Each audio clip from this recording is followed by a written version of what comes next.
Our next speaker on the stage is from the company Northern Shield Resources. Welcome on the stage.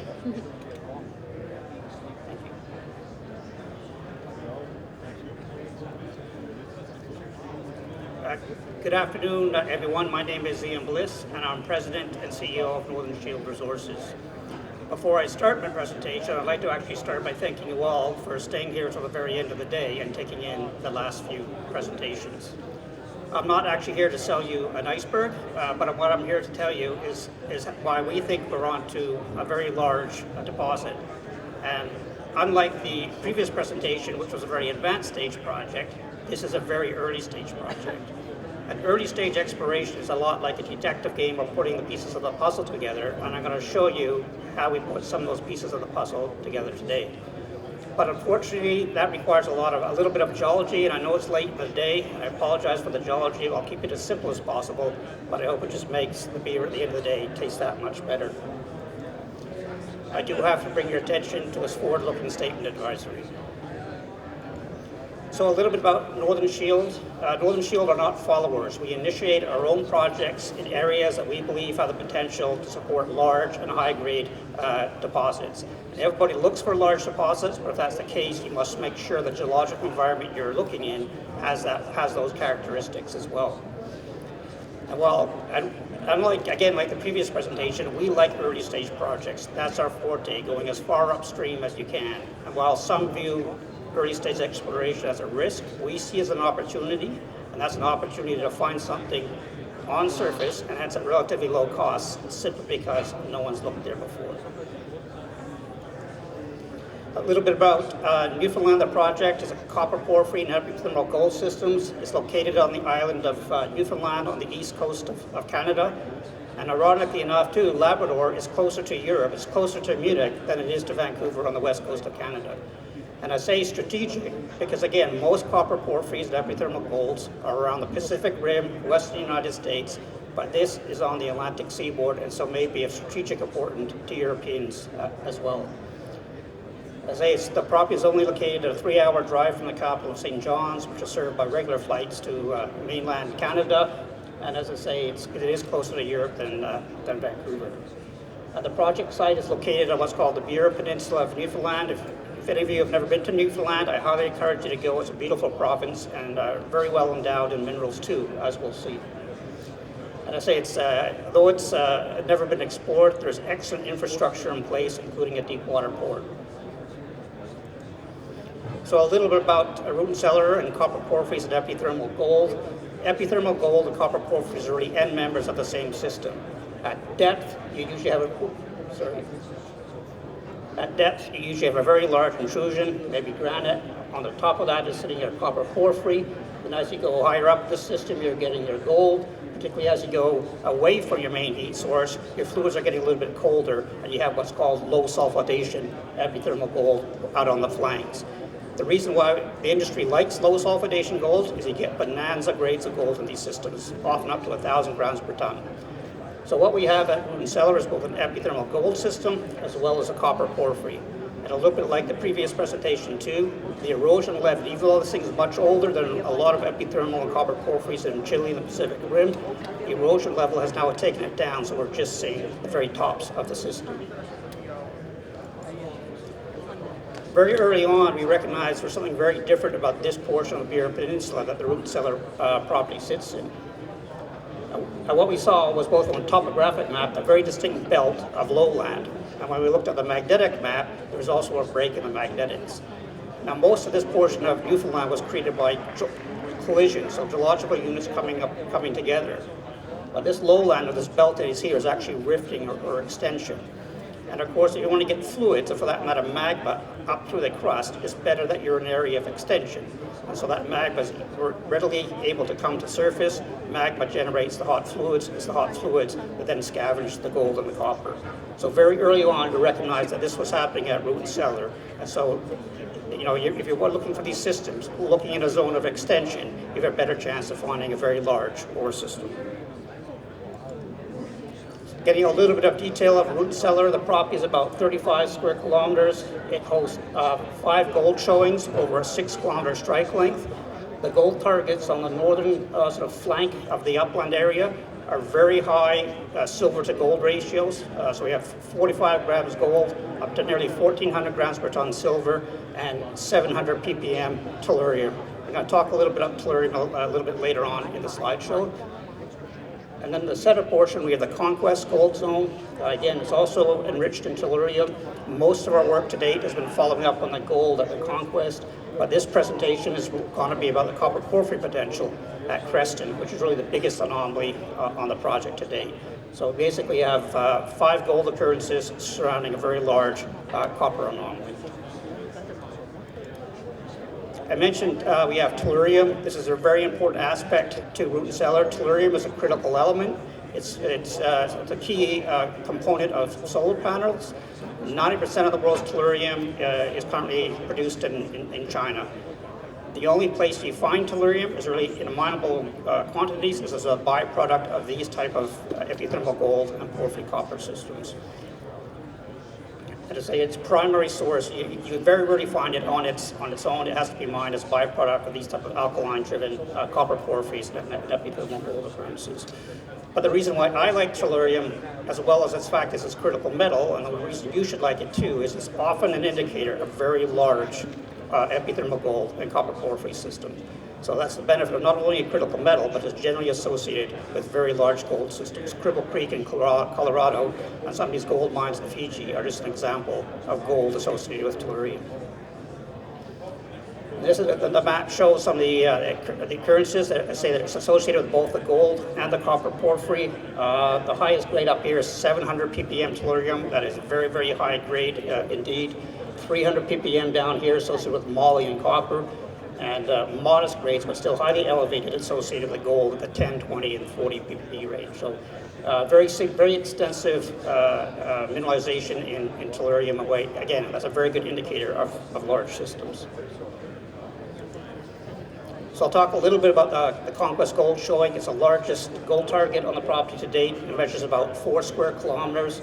All the red dots you see there are soil samples or till samples, anomalous in gold. Certainly up here you see a nice dispersion train, so that's indicating that there's probably another source of gold up around these intersections.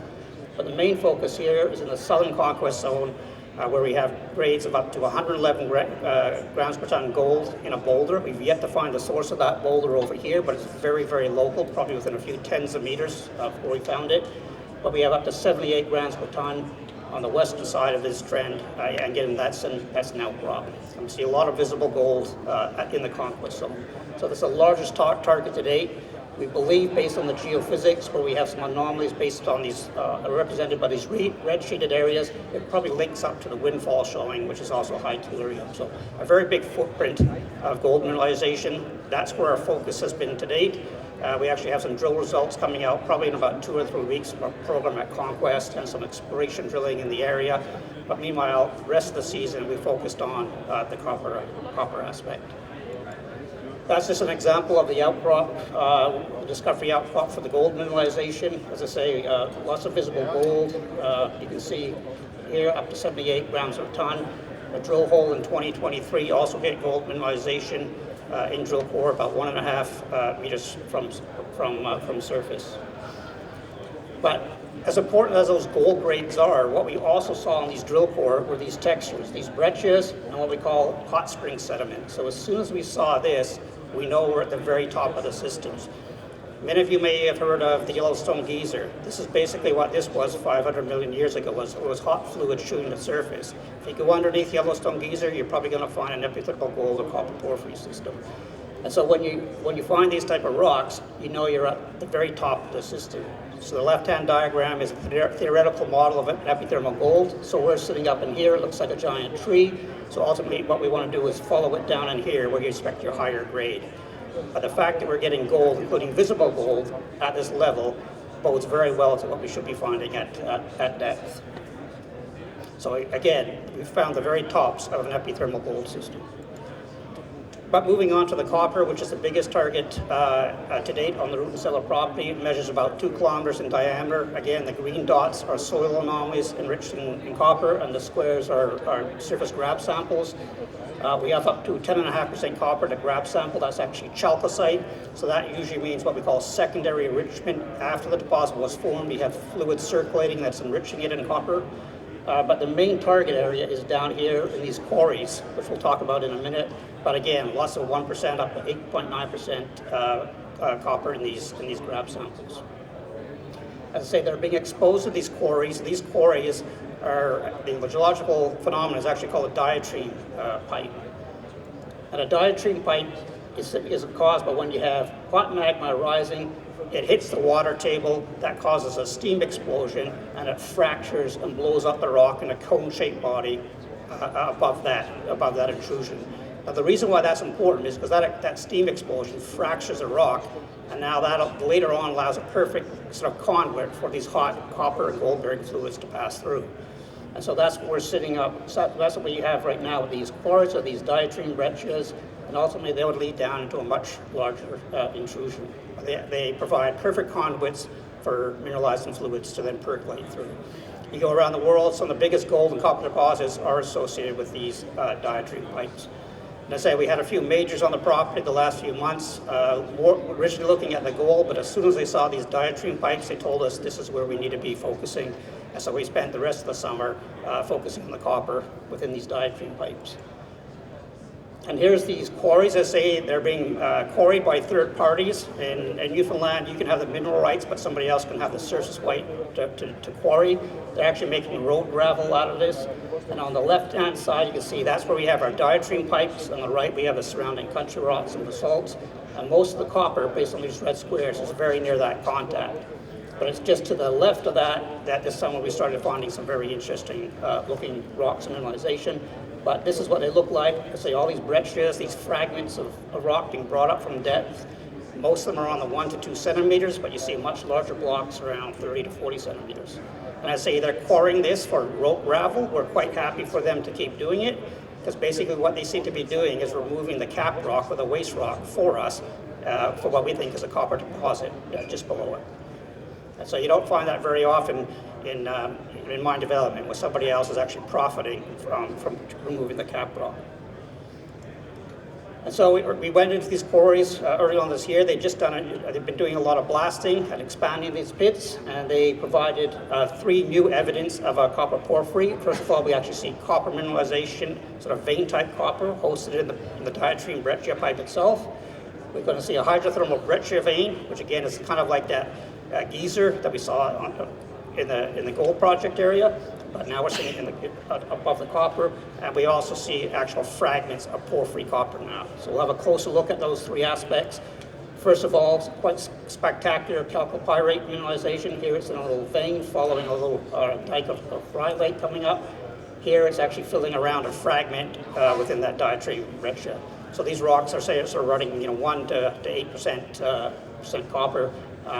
Hosted in that breccia pipe. And so typically the walls of the breccia pipe are the weakest point, and so the copper is actually being allowed to come to surface because it's following the weakest structure. Perhaps in the center of the pipe, the copper doesn't quite come to surface.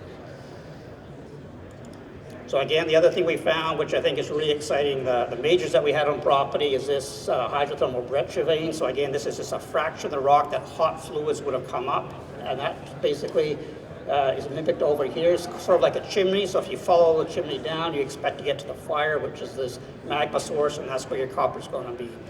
But again, this is like I say, it's like a chimney. It's representing that at one point, this part of the quarry was on surface, and although this is not carrying copper, it's carrying all the pathfinder elements: arsenic, a lot of molybdenite, a little bit of gold, and elevated in lead, zinc, and tellurium. Copper likes hotter fluids, so it probably dropped out at depth. And meanwhile, the only stuff that comes to surface are these elements right here, whereas the copper is allowed to come to surface along the contact. So, and again, this is very exciting to the majors that had to look at the property, because now we clearly have evidence of active, multiple phases of hydrothermal activity within this breccia pipe. And of course, the main key ingredient was actually in these diatreme breccias. Now we're actually seeing a fragment of rock with a lot of disseminated chalcopyrite and bornite and other very copper-rich sulfide. This, it looks like, one thing is primary copper porphyry mineralization. So that fragment would have been brought up from that breccia pipe. So what it's telling us is somewhere down below there is a copper porphyry system, and that little fragment's been blasted up closer to surface. So to summarize, we have three evidence directly on the copper porphyry side. This hydrothermal vent breccia representing the very top of the system as it was 500 million years ago. You see the chalcopyrite veins within the diatreme breccia and a lot of copper porphyry fragments. And then of course we have the gold in the conquest zone on the flanks of this copper porphyry system. So we have all the ingredients here for a very large scale copper porphyry and epithermal gold system. Just to summarize and say, it's excellent infrastructure at Root and Cellar, and I think that's what really differentiates it from some of the other copper porphyry systems now, is geologists don't tend to think about Newfoundland, Eastern Canada as a copper porphyry and epithermal gold belt, but clearly they do exist.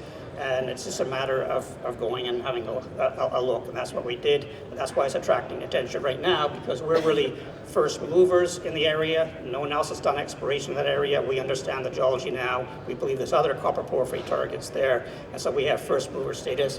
But certainly the indication to date is that we're beginning to track down what looks like a prime epithermal gold and porphyry copper camp.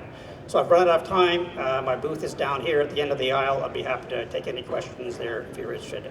Once again, thank you for staying to the end of the night. Danke.